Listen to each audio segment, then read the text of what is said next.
ঈদুল ফিতরও ঈদ, ঈদুল আজহাও ঈদ, ঈদুল আরাফাও ঈদ, ঈদুল জুমাও ঈদ, ঈদে মিলাদুন নবীও ঈদ।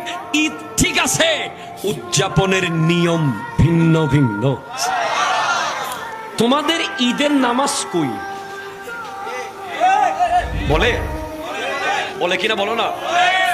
ঈদুল ফিতরে তো নামাজ আছে, ঈদুল আজহায় তো নামাজ আছে।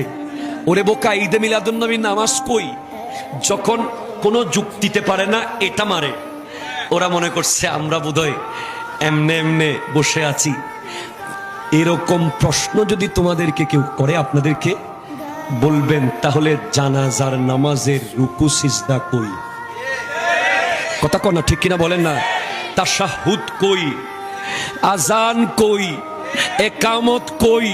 তো ফজরের নামাজে রুকু সিজদা তাশাহুদ আজান একামত আছে, জুহরে আছে, মাগরিবে আছে, আসরে আছে, এশায় আছে, জানাজায় তো নাই। তো জানাজাকে নামাজ কেন বলছো? ঠিক কিনা বলেন বলেন? তো উত্তর আসবে, ভাইরে জানাজার নামাজও নামাজ, পাঁচ ওয়াক্ত নামাজও নামাজ, সবগুলার মূলে নামাজ ঠিক আছে, কিন্তু পড়ার নিয়ম ভিন্ন ভিন্ন।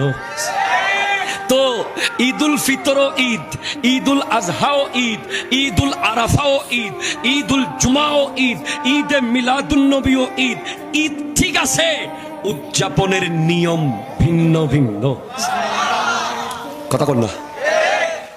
এখন বলবে, আচ্ছা তাহলে ওই দিন তো নবীজি রোজা রাখছে, তোমরা কেন হাসো? বলে কি বলে না? উত্তর দিবেন, ভাইজান নবীজি আর উম্মত যে এক নয়, সেটা প্রমাণ করার জন্য আমরা হাসি।